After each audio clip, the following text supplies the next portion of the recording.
Hola, bienvenidos a esta clase de algoritmos diagnósticos sobre los exantemas infantiles. Yo soy María Bergia, soy R1 ya casi R2 de pediatría en el Hospital La Paz de Madrid y ahí os dejo mi cuenta en Instagram para seguir ayudándoos en cualquier cosa que necesitéis. Y dicho esto, pasamos al tema de los exantemas infantiles. Lo primero que tengo que hacer, como casi todo en medicina, difícilmente será incorrecta esta opción, es hacer una adecuada anamnesis y exploración física. Y luego, para poder abordar un poquito ese tema, saber los tipos de exantema que hay. Muy rápidamente, tenemos los exantemas maculopapulares, que son lesiones de menos de 1 centímetro. Por una parte, máculas, que son planas, coloreadas, casi siempre eritematosas, sin cambios en el grosor o en la textura de la piel. Y por otra parte, pápulas, que sí que van a ser sobrelevadas. Puede ser un exantema eritrodérmico, que es un enrojecimiento inflamatorio muy extenso de la piel. Un exantema urticariforme o abonoso, que son lesiones eritematosas abonosas con la parte superior plana y edema que en ocasiones se unen y forman lesiones anulares o serpiginosas. Puede ser un exantema vesículo ampolloso, que son lesiones elevadas de contenido seroso, de diámetro generalmente pequeño, en el caso de que sean vesículas, o más grandes, mayores de 2 milímetros, en el caso de que sean ampollas. Y luego también podemos estar ante un exantema purpúrico petequial. Las petequias son lesiones puntiformes de color rojo que se producen por la extravasación de la sangre y que no desaparecen con la digitopresión y cuando tengamos un tamaño ya más grande, de más de 3 milímetros, es cuando lo vamos a llamar púrpura, ¿vale? Bueno, este es el algoritmo que vamos a abordar, no nos agobiamos porque vamos a ir muy poquito a poco y bueno, que sepáis que de cara al MIR lo más importante son los exantemas maculopapulosos y por eso son en los que yo me voy a centrar porque además son los más frecuentes en la infancia, ¿vale? Bueno, lo primero de todo, ante un exantema infantil, una de las primeras cosas que tengo que preguntarme en el caso del MIR para abordar una pregunta es si el exantema ha aparecido en relación con una picadura de garrapata, porque en ese caso tengo que descartar diferentes entidades como es la enfermedad de Lyme, la fiebre botonosa o la fiebre de las montañas rocosas. La enfermedad de Lyme, como ya sabéis, se produce por la espiroqueta Borrelia burgdorferi, se transmite por la garrapata Ixodes y cursa en 3 fases. Una primera fase en la que tenemos un eritema migratorio en diana, que se produce más o menos entre 1 y 15 días después de la picadura. Una segunda fase que cursa con meningitis, neuritis, carditis y artritis.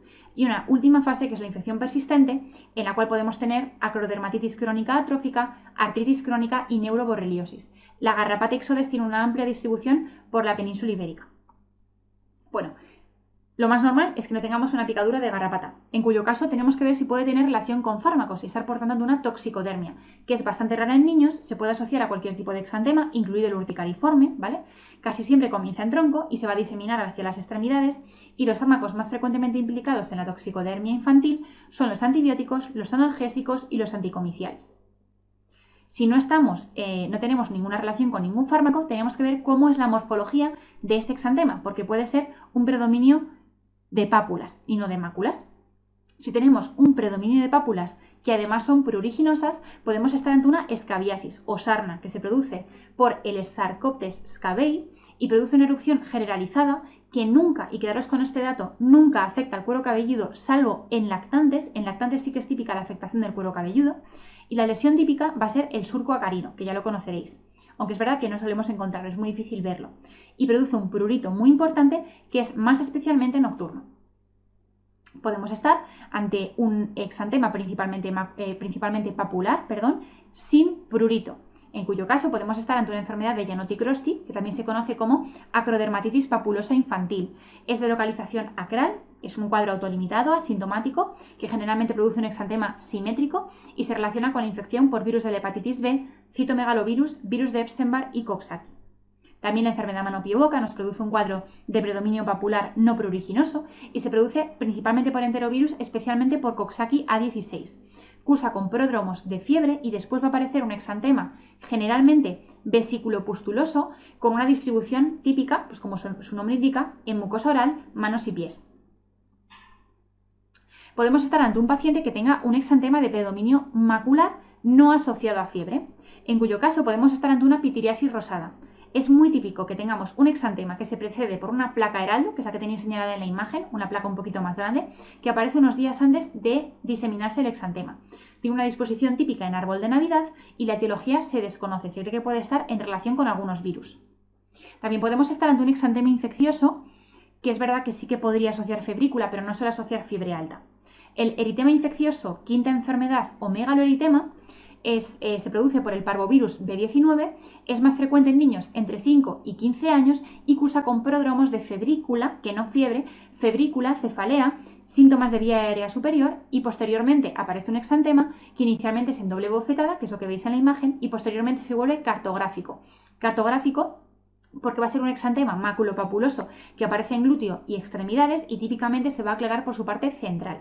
No descama y sí que es verdad que son niños que pueden tener recidivas del exantema con el ejercicio físico y la exposición solar y podrían asociar artralgias.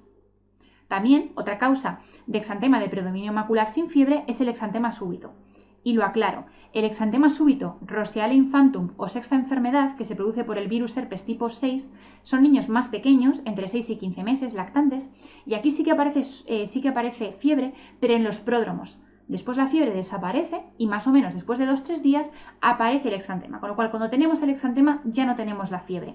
Yo me acordaba con la regla mnemotécnica de la S, ¿vale? Exantema súbito con S, roseola con S, sexta enfermedad con S, virus herpes 6 con S. Todo tiene la S, ¿vale? Para que no lo liéis con la quinta enfermedad. Bueno, puede ocurrir que tengamos un exantema macular, pero que sí que asocie fiebre y encima asocie petequias. En ese caso es súper importante descartar meningococemia. La meningococemia inicialmente puede ser un exantema maculopapuloso que evoluciona a un exantema petequial y tiene más riesgo la meningococemia en niños pequeños, en lactantes. Si no asocia petequias, podemos encontrarnos ante diferentes cuadros. Puede ser que curse en brotes con lesiones en cielo estrellado y estar ante una varicela. La varicela se transmite por vía aérea, es sobre todo frecuente en niños de edad preescolar, escolar, y cursa con pródromos de fiebre, cefalea, malestar, y aparece un exantema que comienza típicamente en cara y cuero cabelludo. Acordaros que la sarna no afectaba al cuero cabelludo salvo en lactantes, la varicela sí que afecta el cuero cabelludo, respeta típicamente palmas y plantas y evoluciona de máculas a pápulas, vesículas, pústulas y costras, y nos da esa imagen en cielo estrellado porque tenemos lesiones en diferentes estadios. En el laboratorio lo que vamos a encontrar son células gigantes multinucleadas que las vamos a detectar con la preparación de Zank, y la típica complicación de la varicela es la sobreinfección bacteriana por rascado. También podemos tener niños que asocian síntomas respiratorios y están ante un sarampión. El sarampión se contagia por vía aérea, es súper contagioso. Un ataque de sarampión nos va a conferir inmunidad de por vida. Y también tenemos pródromos en los que tenemos durante 3-5 días conjuntivitis y pueden aparecer las manchas de Koplik en la mucosa oral, que son las que veis en la imagen. Después de los pródromos aparece un exantema cefalocaudal, que igual que la varicela se inicia en cara y cuero cabelludo, y sí que tiene descamación furfurácea, es decir, descama en pequeñas escamas. En formas graves puede llegar a ser un exantema confluente y se va a acompañar de prurito, fiebre elevada muy típicamente y linfadenopatía generalizada. También asocia síntomas respiratorios la rubeola, que también, igual que el sarampión, un ataque nos va a conferir inmunidad de por vida. Tenemos también pródromos un poquito diferentes. Es muy típica la adenopatía dolorosa retroauricular o cervical posterior y muy típicos los puntos de Forsheimer, que son los que veis en la imagen, que son básicamente petequias en el paladar. Aparece un exantema que se inicia en la cara y luego se disemina de forma descendente, generalmente no confluye, salvo en las mejillas que sí que puede confluir, y se va a acompañar de enantema, es decir, también exantema en las mucosas, fiebre y linfadenopatía generalizada, que se conoce como signo de Theodor. Puede asociar como complicación la poliartritis. Podemos estar ante un niño con un exantema de predominio macular, con fiebre, sin petequias y que asocie faringoamigdalitis, en cuyo caso hay que pensar en la escarlatina. La escarlatina se transmite también por vía aérea, igual que el sarampión o la varicela, y es una complicación del estreptococo beta-hemolítico del grupo A que aparece típicamente en niños entre 5 y 10 años. En este caso, un solo ataque confiere inmunidad permanente a la toxina, en este caso, que es la exotoxina pirogénica del estreptococo, y lo que se va a producir es primero unos pródromos, en los cuales encontramos pues, la típica faringoamigdalitis estreptocócica con petequias en el paladar, con fiebre, y luego aparecerá ese exantema en carne de gallina. ¿Por qué es en carne de gallina? Porque es un exantema micropapuloso que aparece entre 12 y 24 horas después de la faringitis. Podemos encontrar diferentes signos, como por ejemplo el signo de Pastia, que sería el aumento de la intensidad del exantema en los pliegues, o el signo de Filató, que es la afectación de las mejillas, pero que respeta el triángulo nasolabial. En este caso podemos encontrar descamación furfurácea, igual que en el sarampión, y lengua aframbuesada, que requiere un diagnóstico diferencial con la enfermedad de Kawasaki. La mononucleosis infecciosa puede cursar con cualquier tipo de exantema que típicamente va a aparecer después de la administración de amoxicilina, Y luego la enfermedad de Kawasaki también puede producirnos esto, ¿vale? Recordad que el Kawasaki va a producir un exantema generalizado polimorfo, ¿vale? Que puede ser morbiliforme, escarlatiniforme, maculopapular, y va a asociar fiebre de varios días de evolución, lengua frambuesada, enantema, enrojecimiento de palmas y plantas, descamación subungueal, inyección conjuntival y típicamente linfadenopatía laterocervical unilateral. Bueno, como he dicho tantas cosas, vamos a hacer un resumen para no liarnos. Ante un exantema infantil, tenemos que ver si se asocia a picadura de garrapata, en cuyo caso hay que descartar diferentes enfermedades como por ejemplo el Lyme. Si no, ver si hay relación con fármacos, porque puede ser una toxicodermia. Y si no, ver la morfología. Que tengo un predominio de pápulas con prurito, pienso en escabiosis, sarna, prurito de predominio nocturno. Que no tengo prurito, pero sí que hay un predominio de pápulas, pues puede ser un Gianotti-Crosty relacionado con infecciones víricas como la hepatitis B, o puede ser una enfermedad mano-pie-boca producida generalmente por enterovirus. Si predominan las máculas, entonces tengo que ver si tiene fiebre. Si no asocia fiebre, pensaré en pitiriasis rosada, con la típica placa heraldo. Puede ser un exantema infeccioso producido por el parvovirus B19, que sí que podía asociar febrícula, o un exantema súbito producido por el virus herpes tipo 6, que producía fiebre, desaparecía la fiebre y después de 2-3 días producía el exantema. En caso de que sí que tengamos fiebre, lo primero que tengo que ver es si asocio petequias para descartar una meningococemia especialmente grave en lactantes. Si no asocio petequias, pues pueden ser lesiones que cursen en cielo estrellado, es decir, que tengamos un estadiaje diferente en las lesiones, típico de la varicela, o que asocie síntomas respiratorios, típico del sarampión o de la rubeola, o que asocie faringoamigdalitis, como por ejemplo ocurre en la escarlatina, en la mononucleosis infecciosa o en la enfermedad de Kawasaki. Vamos a ver una pregunta que además es del MIR 2020, de este último examen MIR. Tenemos una niña de 7 años, muy importante la edad en los niños, en cualquier pregunta de pediatría siempre hay que mirar la edad. Bueno, nos dicen que le ven la cara roja, ¿vale?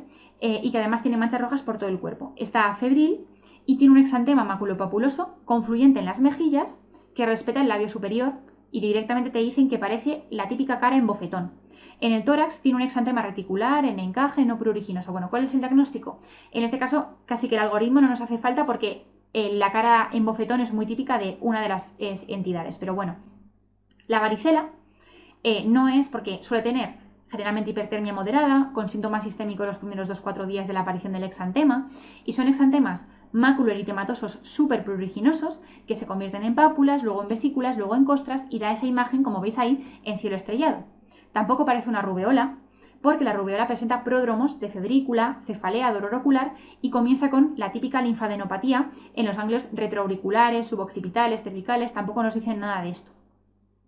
Tampoco nos cuadra con un exantema súbito o sexta enfermedad, con S, de virus herpes tipo 6, también con S, que es típico en lactantes, esta es una niña más mayor, en este caso cursa con fiebre elevada que desaparece de forma brusca y a los 2-3 días aparece el exantema, que es un exantema morbiliforme rosado que no es pruriginoso.